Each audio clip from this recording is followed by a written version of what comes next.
Evangelho de Jesus, conforme escreveu Mateus, capítulo 21, verso 18. Mateus, capítulo 21, versículo 18, até o 22. A epígrafe vai falar da figueira estéril. Amém? E de manhã, voltando para a cidade, teve fome. E avistando uma figueira perto do caminho, dirigiu-se a ela e não achou nela senão folhas. E disse-lhe: nunca mais nasça fruto de ti. E a figueira secou imediatamente. E os discípulos, vendo isto, maravilharam-se, dizendo: como secou imediatamente a figueira? Jesus, porém, respondendo, disse-lhes: em verdade vos digo que, se tiverdes fé e não duvidardes, não só fareis o que foi feito à figueira, mas até a este monte disserdes: ergue-te e precipita-te no mar, assim será feito. E tudo o que pedirdes em oração, crendo, o recebereis. Assente-se com a Bíblia aberta, por favor. Gostaria da sua atenção. Peço por gentileza que não haja mais ninguém andando, se movimentando, a não ser em extrema necessidade. Peço também que não haja conversas paralelas, que você não distraia a sua mente, que você agora não fique pensando em outras coisas, mas que você foque na palavra de Deus nessa noite. A palavra que eu tenho aqui, a mensagem, não minha, mas do Senhor para nós, ela é uma mensagem que eu preciso que o seu coração esteja aberto para ela. Porque se você fechar o seu coração, esta mensagem, ao invés de ser uma bênção, você pode interpretar ela como algo ruim. E não é ruim. Ao contrário, é bênção de Deus para você e para todos nós. Meus irmãos, diante do texto que foi apresentado, já vimos que Jesus procura o fruto, está com fome, não encontra, lança uma palavra sobre a figueira, ela seca imediatamente, os discípulos ficam maravilhados, perguntam como foi isso, e Jesus então diz para eles que foi a fé, a fé, a fé. E depois, Jesus então diz assim, que quando eles orarem, eles precisam crer, e se eles crerem, eles receberão aquilo que oraram. De novo, Jesus diz para eles, fechando esse texto, este fato, esta situação, dizendo: vocês orem, e quando vocês orarem, creiam, e se vocês creem, vocês receberão. Lembre-se que nós estamos aprendendo aos domingos de manhã, que Jesus é o quê? Ele é Deus. Então nele está a plenitude da divindade. Ele é Deus. E como Deus, Ele não está falando isso para agradar, Ele não está falando isso para dar uma palavra de esperança para alguém que está sem esperança. Ele não está dizendo isso para poder animar alguém que de repente está desanimado, desanimada. Ele não está trazendo esta mensagem para de repente aliviar o sintoma de depressão de alguém, ou para consolar alguém que está passando por luta, aquela conversinha de crente com crente, não, mas vamos confiar, Deus vai dar vitória, que muitas vezes um crente fala para o outro, mas nem crê no que está falando, só fala para poder dar uma palavra boa, dar uma palavra de esperança, porque às vezes a situação que o outro ou a outra está vivendo é tão difícil, que até o crente não consegue acreditar na vitória daquela pessoa, de tão difícil que é a luta que ela está vivendo. É assim ou não é? Então, Jesus não está fazendo isso. Como Deus, como homem perfeito, 100% humano, então sabia todos os sofrimentos que um ser humano passa, conhece todas as lutas que um ser humano tem, vivenciou todas as experiências humanas que um ser humano vivenciou, porém, sem cometer nenhum pecado. Que fique claro, sem pecar. E como Deus, que honra a sua palavra, que sabe que a palavra dele passarão céus e terra, mas ela não vai passar, que sabe que o que ele promete, ele é fiel para cumprir, que sabe que quando ele dá uma palavra, ela vira uma lei irrevogável no mundo natural e no mundo espiritual.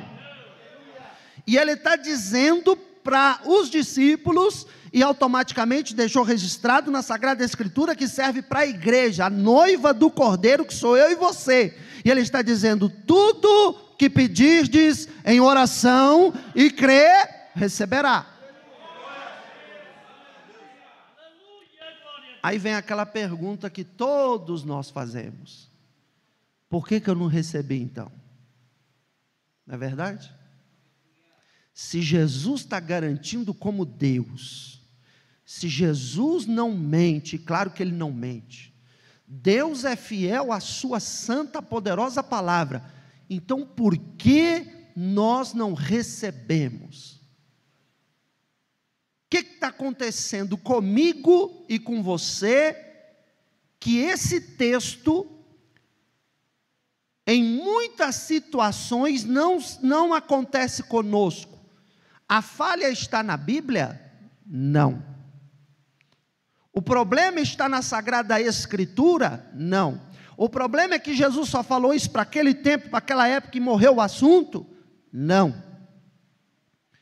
Então o tema desta noite é: por que não recebemos?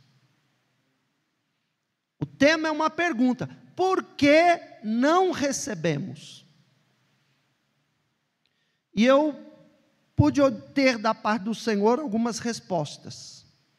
Não sei se você vai se encaixar em todas, ou em uma delas. Pode ser que alguém aqui vai se encaixar em todas as respostas aqui. Talvez há um tempo você tenha até orado e perguntado: Senhor, por quê? Porque eu vejo o irmão curado e eu não recebi a minha cura ainda. Porque eu vejo aquela irmã recebendo o testemunho da vitória dela. Por exemplo, a Emaneide testemunhou aqui que a diabetes dela de 100 e tantos baixou para 70 e poucos. E eu tenho diabetes, pastor, e ainda não, a minha diabetes não resolveu, e eu tenho orado. Por que não recebi igual recebeu a irmã Neide? Por que não fui curado da coluna como foi irmão Luiz, como foi a irmã Neide, como foi o presbítero Adilson testemunhou aqui hoje? Por que isso? Por que aquilo? Os porquês às vezes sondam a nossa mente. Às vezes vem de uma maneira benéfica, para que nós possamos buscar em Deus as respostas, mas às vezes vem de forma maléfica, para querer roubar de nós a fé, para querer roubar de nós a esperança, para querer tirar de mim e de você o confiar no Deus Todo-Poderoso.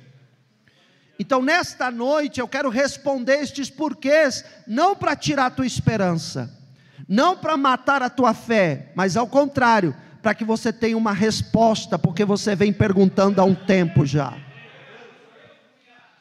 Então, em primeiro lugar, por que não recebemos? Tiago capítulo 1, versículo 6 até o verso 8, vai nos dar um vislumbre. Ele diz assim: peça, porém, com fé, em nada duvidando. Porque o que duvida é semelhante à onda do mar, que é levada pelo vento e lançada de uma parte para outra. Não pense tal homem, tal pessoa, que receberá do Senhor alguma coisa. O homem de ânimo dobre é inconstante em todos os seus caminhos. Então, o primeiro porquê não recebemos pode ser porque você tem duvidado. Pode ser porque eu tenho duvidado. Eu estou junto com vocês na mensagem, eu não estou de fora. Essa mensagem também é para mim. Será que não estamos recebendo? E a resposta é essa, porque não cremos. Volta lá no verso 6 de Tiago 1, por favor. Porque não acreditamos. Marca isso na sua Bíblia. Se eu estou pedindo sem fé, se eu estou pedindo duvidando, eu não vou receber. Então de repente você está assim: Deus, por que ainda eu não recebi? E Deus está dizendo: porque você duvida. Porque há dúvida no seu coração. Não, Senhor, mas naquela hora ali eu estou crendo. Mas quando você termina de orar, e de repente o resultado não é de imediato, o resultado não é vapt-vupt. Pode ser que Deus prove você, dê mais um tempinho. Nesse tempinho não entra dúvida? Nesse tempinho não entra um será? Mas se entrar o será, se entrar o se, já entrou dúvida. Verso 7, coloca no telão. O que diz o verso 7? Leia aqui no telão comigo. Não pense tal homem que receberá do Senhor alguma coisa. Está fechando o verso 6 que diz o quê? Não duvide. Por que eu não tenho recebido aquilo que eu estou pedindo? Segundo lugar, 1 João, lá na carta, perto do Apocalipse, 1 João, capítulo 5, verso 14. E esta é a confiança que temos nele, que se pedirmos alguma coisa, segundo a sua vontade, ele nos ouve. Pastor, se o versículo está dizendo que se eu pedir alguma coisa segundo a vontade dele, ele vai me ouvir, então por que eu não recebi ainda? Porque o versículo está dizendo segundo a vontade dele e não a sua. Então, primeiro, será que nós não estamos recebendo porque duvidamos? Segundo, será que não estamos recebendo porque não é a vontade de Deus e nós queremos que seja? De repente você está dizendo assim: Deus, eu quero esse abacaxi aqui. Deus está falando: mas eu quero mamão, eu não quero abacaxi. Mas Deus, eu tenho orado, eu tenho buscado, eu tenho clamado, me dá o abacaxi. E Deus está falando: não é minha vontade te dar abacaxi, eu vou te dar mamão. Então, às vezes, nós queremos insistir em circunstâncias, situações, decisões para a nossa vida, sem perguntar a Deus se isso é da vontade dEle, sem verificar a Deus se esse é o plano de Deus para a nossa vida. O que mais tem acontecido hoje, sabe o que é? As pessoas não oram mais perguntando: Deus, é da tua vontade? Não, elas oram assim: Senhor, essa é a minha vontade, abençoa. É ou não é? Nós queremos que Deus abençoe a nossa vontade. Só que a Bíblia não mudou. Deus não mudou.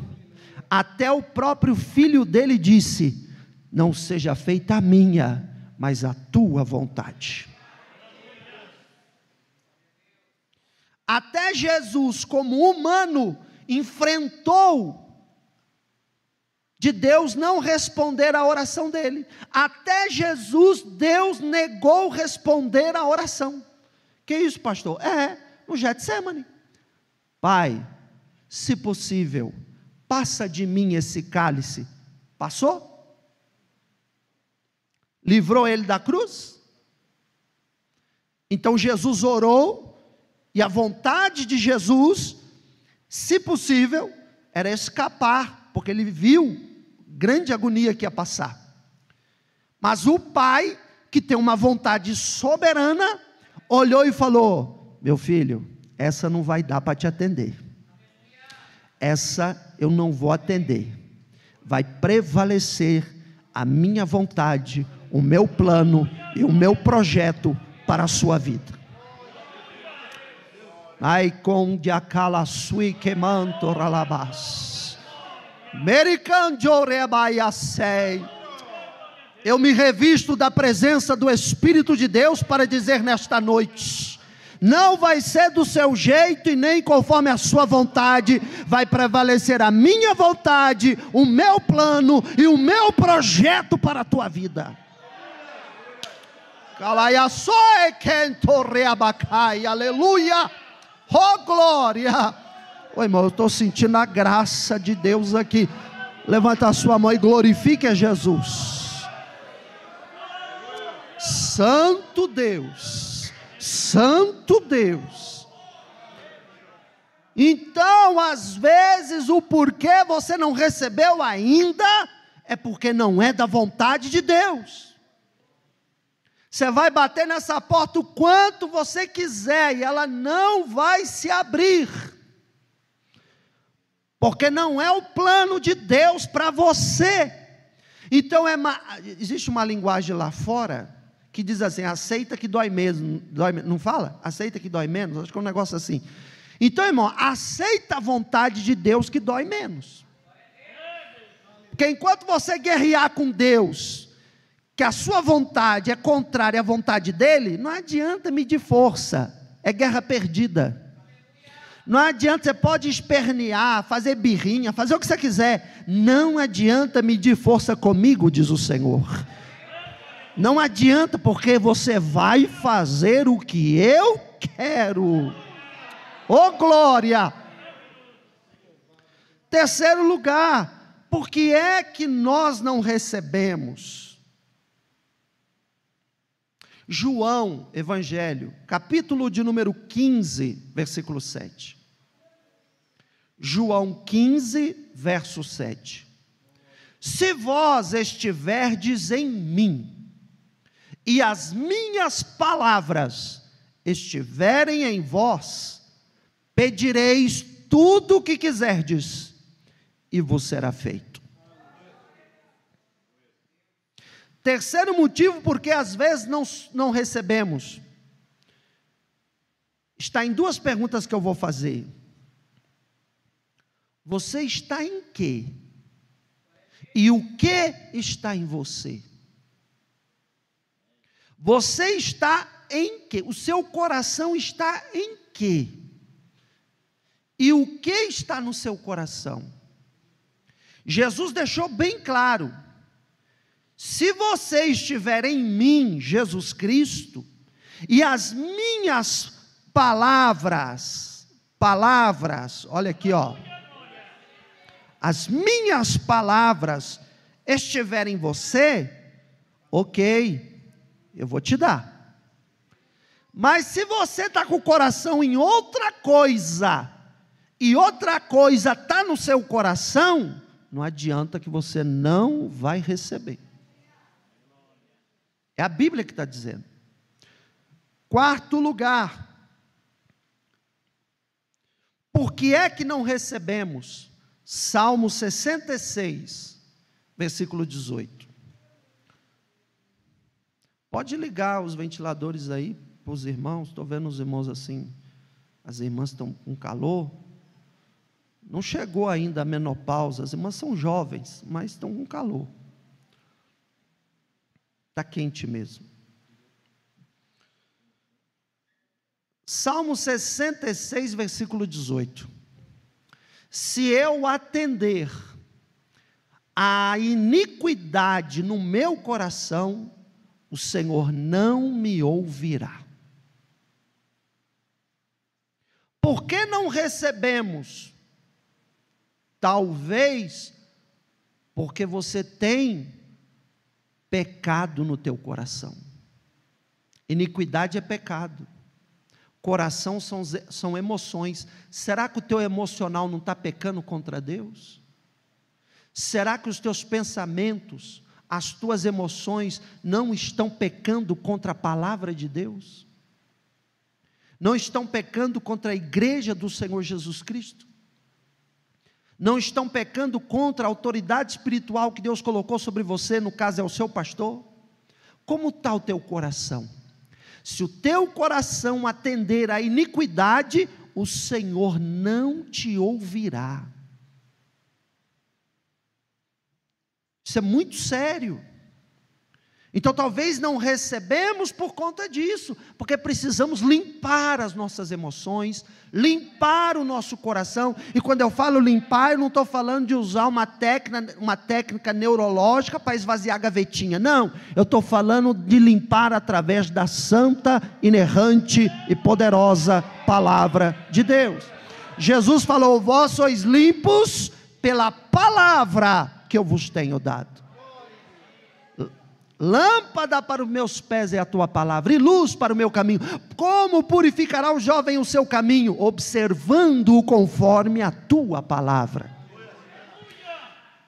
Então, esse pode ser um motivo. Por que não recebemos, quinto lugar, Provérbios capítulo 28, verso 9. Provérbios 28, verso 9. O que desvia os seus ouvidos de ouvir a lei, até a sua oração será abominável. Eita, irmão, isso aqui é forte. O que desvia os seus ouvidos de ouvir a lei, que lei? Olha aqui para mim de novo, ó, que lei? Irmão, para de desviar de ouvir a verdade. Para de querer ouvir meia verdade. Para de ouvir uma verdade na igreja através do seu pastor e depois ficar lá querendo procurar no YouTube mentira para poder alisar teus erros. Para com isso. Aceite a palavra de Deus que sai deste púlpito. Receba a palavra de Deus que sai deste altar. Porque a palavra que sai deste altar, ela não sai danificada, misturada, ela sai pura, fiel. Eu sempre disse isso aqui, eu sempre falei isso aqui, vocês me conhecem. Doa o que doer, possa bater até em mim, mas a verdade sempre será pregada neste altar. Não tem aqui fazer jeitinho para não machucar B, não machucar A. Não existe isso aqui não, meu irmão. A palavra é a nossa regra de fé e prática. Se eu te entregar uma lei errada, você vai desobedecer a lei e você vai para o inferno. E quem Deus vai cobrar por isso? Vai cobrar de mim. Agora, se eu te entregar a lei certa e você mesmo assim desobedecer, vai para o inferno. Mas Deus não vai me cobrar nada, porque eu te entreguei a lei certa. Isso é muita responsabilidade. E chamo aqui para os pastores de outras denominações que perderam esse senso de responsabilidade, que acha que agora é pregar um evangelho light, um evangelho sem renúncia nenhuma, um evangelho Nutella, um evangelho que fica falando: vem como estás e permanece como veio. Não, não senhor, venha como estás e veremos como ficará. Porque a obra de Jesus é uma obra de novo nascimento, e novo nascimento é uma nova regeneração, é uma nova pessoa em Cristo, e não a velha pessoa em Cristo. O velho, quando se encontra com Cristo, Cristo transforma no novo. Chama-se conversão. As igrejas estão pregando? Sim. As igrejas estão tendo culto? Sim. Mas não está havendo conversão. Não está havendo conversão nas vidas. E já não é fácil para o convertido. Imagine aquele que nem se converte. O convertido já enfrenta lutas, já enfrenta desafios, já enfrenta problemas. O não convertido piorou. Então nós temos que aceitar que nós não podemos desviar os nossos ouvidos da palavra de Deus. E quanto mais você deixa de vir à casa do Senhor, quanto mais você se afasta da escola dominical, quanto menos você vem a esta casa, menos você ouve da palavra da lei. O risco de você desviar dela é enorme. Não, pastor, eu tenho lá em casa o YouTube. Irmão, receber um pão comprado, fabricado, que você vai lá no mercado e compra aqueles pão de forma, já viu? Ele já é prontinho, fabricadinho, embaladinho, bonitinho. Leva para casa e come. Agora pede, por exemplo, igual a irmã Santa, que faz aquele pão dela que dá ceia, maravilhoso. Pede para ela fazer na hora, fresquinho, quentinho. E come para você ver a diferença. Não há nada melhor do que um pão fresco no culto. Nada substitui o pão fresco. Você vai comer pão? Vai, mas aí é meio arriscado. Que tipo de pão você está comendo por aí? Enquanto que na casa que você serve, você sabe que está sendo servido pão fresco do céu. Diga graças a Deus. Então não se desvie da palavra, porque talvez desviar da palavra seja o motivo que você não está sendo respondido ainda. Pastor, eu não estou desviando da palavra, eu oro, eu vou no culto, eu sirvo a Deus. Você é dizimista? Se você não dizima, você já está desviando da palavra. Como que você quer que Deus ouve as suas orações, se você não dizima? E eu não estou falando isso por causa de dinheiro não, viu? Porque dizima quem quer. Você não é obrigado não te obriga a dizimar não. Você dizima se você quiser. Porém a Bíblia é clara, o dízimo é uma prática bíblica. E hoje nós vivemos um momento complicado, porque nós temos aqueles que não dizimam em hipótese alguma, e ali é só Jesus para fazer a obra. A Bíblia chama isso de espírito da avareza. E nós temos aqueles que querem administrar o seu próprio dízimo, e agora surge uma terceira linha, que não existia, agora existe.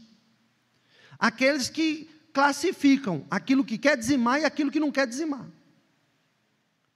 Então a pessoa vai lá e fala assim, esses rendimentos aqui eu dizimo, mas esses aqui não. Esses aqui não vai dizimar não. Eu te pergunto, mostra para mim o texto bíblico que permite eu e você fazermos isso. Sabemos separar o que dizima e o que não dizima. Me mostre um texto da Bíblia que suporte esta prática. Não tem, meus irmãos. Então dizimista, não existe o meio dizimista. Ou você é dizimista completo ou você não é. Não existe o dizimar 5%, 2%, 8% ou 20%. Não, eu fiz um voto, pastor. Eu vou dizimar 20%. Está errado, é antibíblico. Porque a Bíblia não te pede 20%. Você tem que obedecer à Bíblia. A Bíblia fala 10%, nem a mais e nem a menos. Mas eu quero dar mais. Dê oferta, fique à vontade. Se Deus está tocando em você para dar mais, dê como oferta esse mais. Mas dízimo é o que Deus determinou, na sua santa e inerrante palavra. E ali está dizendo, não desvie os ouvidos da lei, senão a sua oração vai ser como abominação. Então será que você não está sendo atendida por conta disso? Não por causa de dízimo, mas por causa de desviar da lei? Ou uma outra coisa, não sei, eu dei o exemplo do dízimo, mas pode ser outra situação, pode ser outra circunstância. Sexto, por que é que não recebemos? E aqui no sexto, vira para o seu irmão aí que está do seu lado com carinho e fala assim, prepara, parafuso agora vai dar uma arrochada, viu? Mas é com carinho e com amor. Com carinho e com amor. Isaías 64. Versículo 6. E depois o 7. Lá diz assim: mas todos nós somos como o imundo, e todas as nossas justiças como trapo de imundícia. E todos nós murchamos como a folha, e as nossas iniquidades, como um vento, nos arrebatam. Para aí no 6, volta no 6. Aqui o profeta Isaías está orando. Isso é uma oração. E nesta oração ele está dizendo que a nossa justiça, a nossa justificação, autojustificação, ela é como trapo de imundície. No original do hebraico, esse trapo de imundície é como se fosse aquele, na época não existia o absorvente que a mulher usa hoje. É como se a mulher estivesse nas suas regras do mês, e durante as suas regras ela vai expelir, né, o sangue. Aquilo é considerado algo que o organismo está colocando para fora, então é algo que está sendo considerado como algo que não pertence ao corpo dela mais, então está saindo. Ou seja, não é limpo, é sujo. No sentido da palavra que o sangue vai sujar, etc. e tal. Então naquela época usava-se um pano. Não tinha hoje que tem um absorvente, usava-se um pano. E aí Isaías está falando assim, a nossa justificação é como um pano de sangue de mulher. Trazendo para os dias de hoje, é como um absorvente usado. O que Isaías está falando? Que a gente querer se justificar a si mesmo, achar que nós somos, não, mas veja bem, não é assim, bababá, bebê, bibibi, isso aí para Deus não vale de nada, porque Deus sabe quem nós somos de verdade. E nós somos miseráveis pecadores, é isso que nós somos. Nós somos dependentes de Deus. E ali ele está dizendo, quem somos nós? Nós murchamos como a folha. Ficamos sabendo, aí todo mundo está sabendo, que infelizmente a esposa do bispo Samuel Ferreira, que chamam, né, de bispa Keila Ferreira, faleceu ontem. Aos 52 anos de idade, segundo alguns dizem que foi infarto fulminante. Não sei ao certo se foi essa a causa, mas que faleceu é verdade. Ou seja, nós somos como uma folha que murcha de repente. Hoje estamos aqui, amanhã podemos não estar mais. Talvez você pense que vai viver até os 80 e está programado você morrer hoje, e aí? Se você morrer hoje, você morre salvo? Se você morrer hoje, está tudo em dia? Está tudo acertado? Está tudo garantido para você subir e não descer? Só você tem essa resposta, ninguém mais tem. Só você e Deus sabem essa resposta. Então ele está falando, a gente é como a folha, de repente, acabou. E a iniquidade, o pecado nos arrebata. Agora olha o verso 7, coloca por favor. E já ninguém há que invoque o teu nome, que se desperte e te detenhas, porque esconde de nós o teu rosto, e não nos fazes derreter por causa das nossas iniquidades.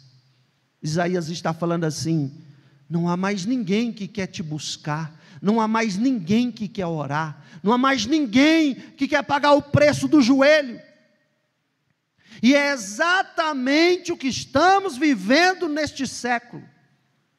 Cada vez mais, as igrejas cheias de gente que só quer oba-oba, palavra coach, palavra de autoajuda. Gostaria, se eu fosse um falso profeta, com certeza, nesta noite você estaria ouvindo uma mensagem de vitória, de que tudo vai dar certo, de que a bênção é grande, que você vai sair ali fora, já vai ter um anjo com a tua bênção segurando na bandeja para te entregar. Porém, meu irmão, eu não posso trair aquele que me chamou. E na verdade o que estamos vivendo nos nossos dias, na igreja brasileira e no exterior também, são igrejas que o povo não busca mais a Deus, não ora mais, não clama mais, não quer mais nada com Deus. Os cultos de oração são os cultos menos frequentados das igrejas. Parece que o povo faz isso para ver se o pastor desiste de ter estes cultos. E não é que já está dando certo? Tem igreja que os pastores já retiraram os círculos de oração dela. Tem igrejas que os pastores já cancelaram os cultos de oração. E quando foram perguntar para ele, as irmãs que oram, os homens que oram, foram perguntar, sabe qual foi a resposta? Não tem frequência. Para que eu vou abrir a igreja se não vem ninguém?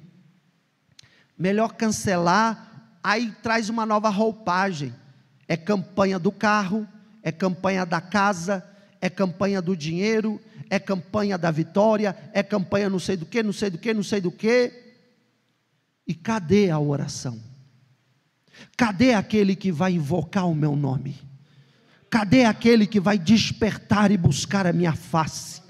Cadê aquele que vai se ajoelhar e dizer: Senhor, eu não sou nada, eu não sou ninguém, eu sou um miserável pecador, e eu dependo do Senhor, me ajuda, Senhor. O que mais o diabo está trabalhando neste nosso tempo, é para tirar de você e de mim a oração. A oração é o que mais Satanás está investindo para arrancar de mim e de você.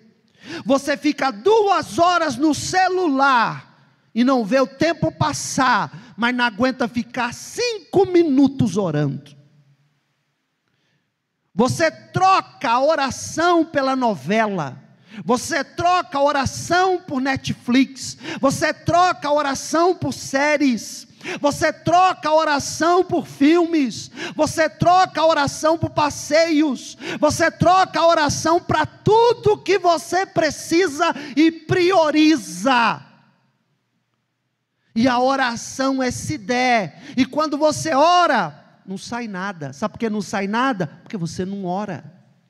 Sabe por que você não consegue orar muito? Porque você não ora. Sabe por que você não tem palavra para orar? Porque você não ora. Porque se você fosse uma pessoa de oração, nunca te faltaria palavras. Se você fosse uma pessoa de oração, nunca te faltaria clamor. Se você fosse uma pessoa de oração, nunca você ficaria sem ter o que dizer. Eu me lembro que eu estava numa situação financeira dificílima. Eu era solteiro, eu estava ainda adolescente, novo convertido. Eu não era obreiro, eu era um novo convertido. E o pastor trouxe uma mensagem sobre oração. E eu peguei aquela mensagem e falei: não, eu vou orar, eu preciso orar mais, eu preciso aprender a orar. O que eu fiz? Procurei na igreja as irmãs que oravam. E colei nessas irmãs, as irmãs do coque, aquelas senhorinhas. E colei nelas. E onde elas estavam orando, eu estava junto orando. E eu estava desempregado, passando fome, não tinha o que comer em casa. Eu passando fome, meu café da manhã era um copo de água. Esse era o meu café da manhã. O meu almoço era um punhado de farinha de fubá misturado com sal, comendo com a mão. E à noite eu não tinha o que comer, eu bebia um outro copo de água, agradecia a Deus e dormia. E você está achando que foi 1 mês, 10, 15 dias? Foram 6 meses. E 6 meses numa situação dessa parece 6 anos. Porque só sabe quem passa. O quanto é difícil você acordar e não ver solução. E no outro dia você acordar e não tem solução. E no outro dia você acordar, está lá água e fubá, água e fubá, água e fubá. Aluguel atrasado, ação de despejo. Se fosse morar, ia morar onde? Na rua, debaixo do viaduto, porque eu não tinha para onde ir. Então eu falei: eu vou orar. Eu morava com a minha irmã, de sangue, também era solteira na época. E eu falei com ela, chamei Dimara, eu falei, Dimara, eu vou orar. E eu vou dobrar meu joelho aqui agora. Era mais ou menos umas 9 horas da noite. Eu falei com ela, eu só levanto quando Deus mudar a minha situação. Não importa se eu tiver que ficar de joelho aqui, quantos dias for preciso, eu ficarei. E eu comecei a orar.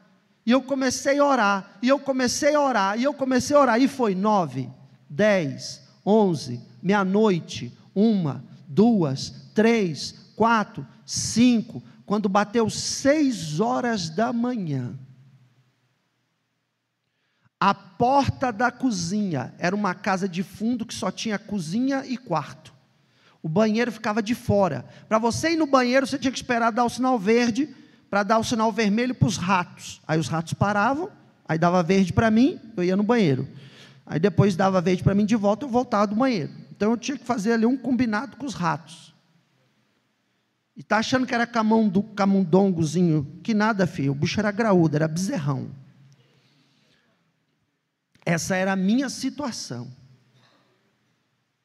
Desempregado, situação difícil, 16 anos de idade.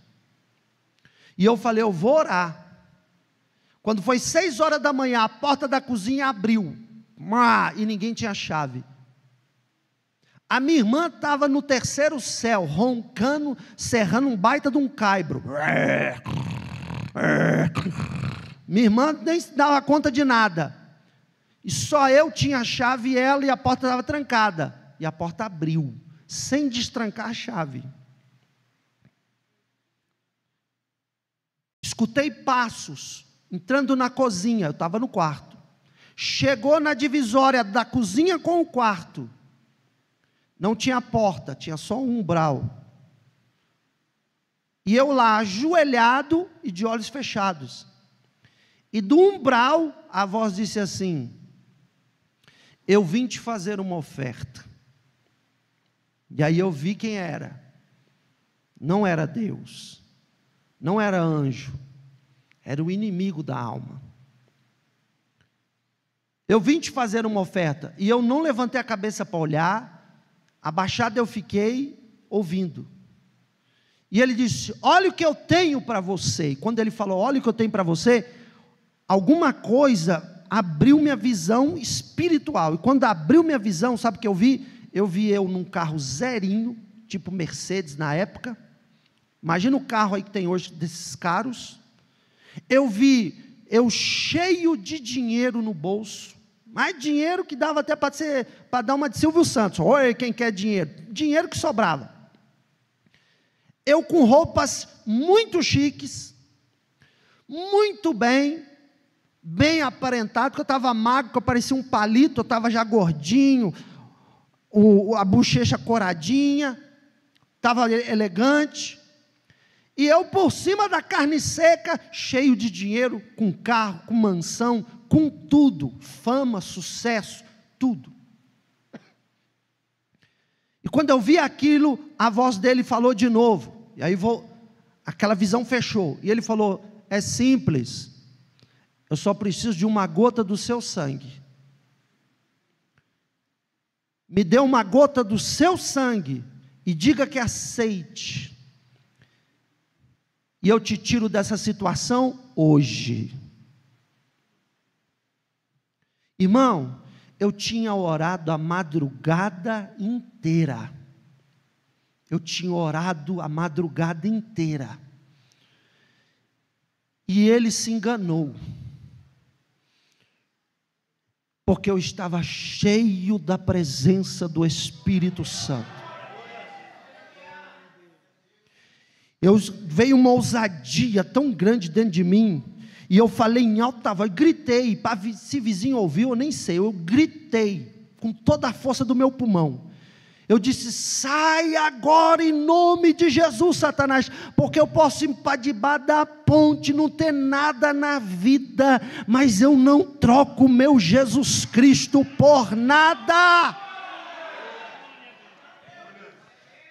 De repente, irmão, deu tipo uma explosão, puf, dentro da cozinha, a porta bateu com toda a força, e eu escutei os trupelos pelo corredor, blá, blá, blá, blá, blá, blá, blá, blá, blá, como se estivesse indo embora, aquele cheiro de enxofre dentro do quarto. E sabe o que eu fiz? Levantei para olhar? Não. Fiquei com medo? Não. Comecei a dar glória a Deus e falar em língua estranha. Comecei a dar glória a Deus e falar em língua estranha. Comecei a dar glória a Deus e falar em língua estranha. De repente, irmão, eu senti a presença de anjos dentro do quarto. De repente eu comecei a dizer, e uma voz falou: fala o que você quer. Eu falei: Senhor, eu quero uma casa. Eu não vou pagar aluguel mais, a água e a luz vai ter que estar paga para mim, e ainda mais eu vou ter que ter alimento dado na minha mesa. Eu não vou sair para fazer compra de mercado nenhum mês. É assim que eu quero, porque eu estou com casamento marcado, eu preciso casar, então eu quero que o Senhor faça dessa forma. E aquela voz dentro de mim falou: fechado, vai ser desse jeito. Irmão, quando eu levantei, aí eu sacudi a minha irmã, sei lá, estava no sono que só Jesus, não viu nada disso. Eu sacudi ela, falei: acorda, miserável. Aí ela falou: o que foi? O que está acontecendo? Eu falei: você não sabe o que aconteceu aqui? Ela: não, o que aconteceu? Aí contei tudo para ela, falei: prepara, porque a minha casa está chegando, viu? Prepara que Deus ouviu a minha oração, viu? E eu vou me mudar para minha casa, para uma casa que Deus preparou. Ela falou: ah, tá bom. Ela desacreditou. Deu 7 dias. 7 dias. Quantos dias? 7 dias. Chegou o irmão para mim e falou assim: olha, eu tenho uma casa no fundo de um lugar. Essa casa tem quarto, tem cozinha, tem banheiro, e o banheiro é dentro. Ali eu já dei um glória, que não é mais de fora. Falei: glória a Deus. Tem sala, coisa que eu não tinha.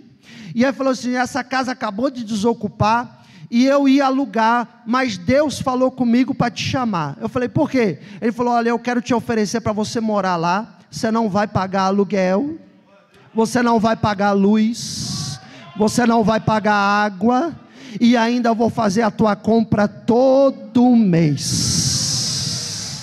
Levante a sua mão e dê glória a Deus, porque a oração ainda é a arma da igreja.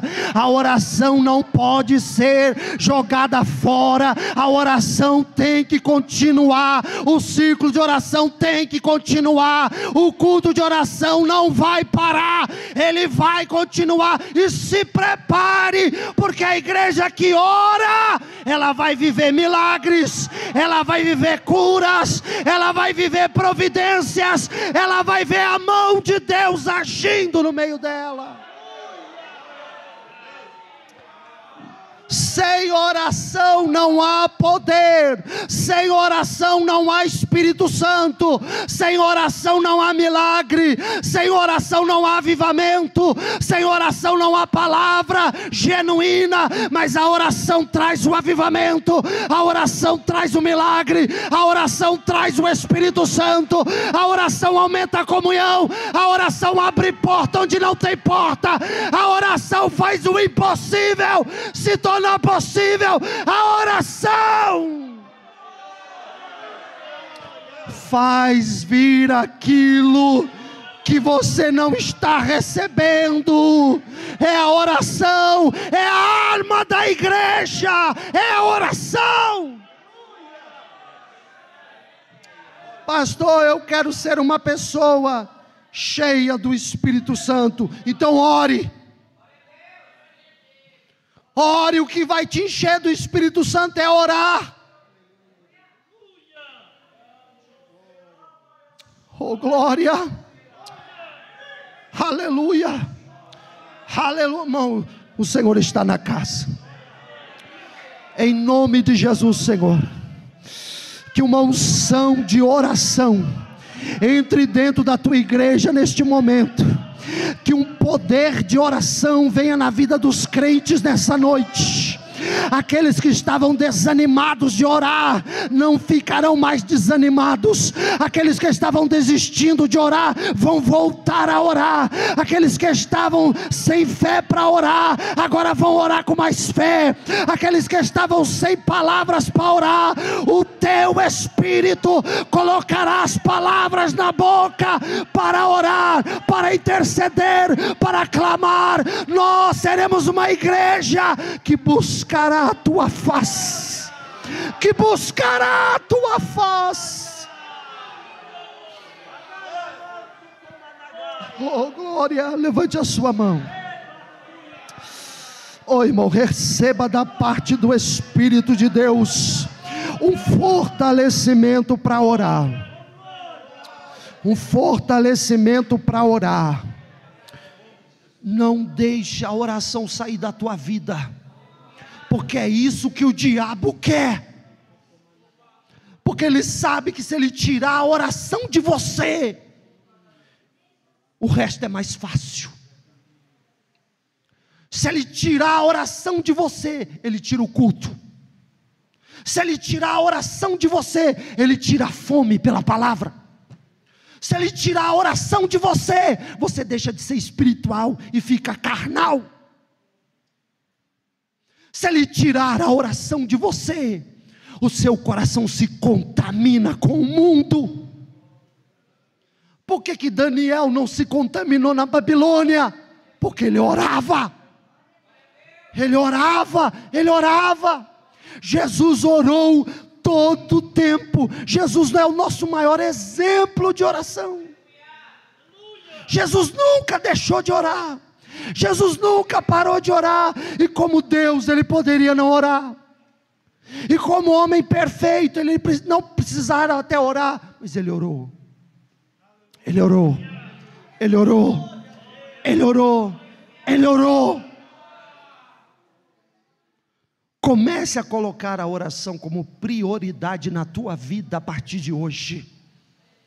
Eu não quero você emocional, porque emocional é assim, sai daqui, ô glória, é comigo mesmo pastor, hoje eu vou virar um vulcão de oração. Daqui 2 dias você não está orando nem 1 minuto. Eu não quero você assim. Esse tipo de que vai e vem, não presta para nada. Eu quero que você tome uma decisão como homem, como mulher. Eu quero que você tenha responsabilidade com a tua alma. Está na hora de você deixar de ser neném.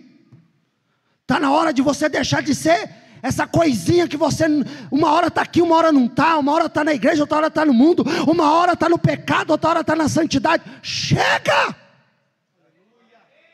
Está na hora de você tomar uma posição.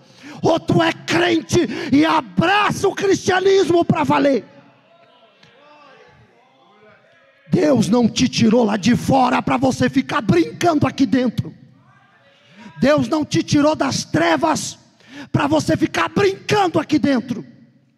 Deus te arrancou das mãos do diabo e você agora é propriedade de Jesus. Ele não abre mão de você, Ele não aceita te perder, e Ele vai guerrear até o fim por você. Ai, combia calaço que nerrácia. Eu tenho muitos testemunhos de oração, mas não dá tempo de contar mais. Que você fique com esta palavra. Pastor, todas as circunstâncias apresentadas aqui nessa noite, porque não recebo, nenhuma delas encaixou para mim. Se nenhuma delas encaixou para você, então é sinal que está tudo bem, a tua vitória está vindo aí. Agora, se alguma dessas coisas você se encaixa, arruma. Dá tempo, diz o Senhor, conserta. Dá tempo. A tua vitória não está perdida, ela só está retida. Guarde isso. Tua vitória não está perdida, ela está retida. E quem está retendo ela é você mesmo, é você mesmo. Se você tomar a decisão certa, a tua vitória vai ser liberada e a tua bênção vai chegar. Você recebe isso, aplauda Jesus.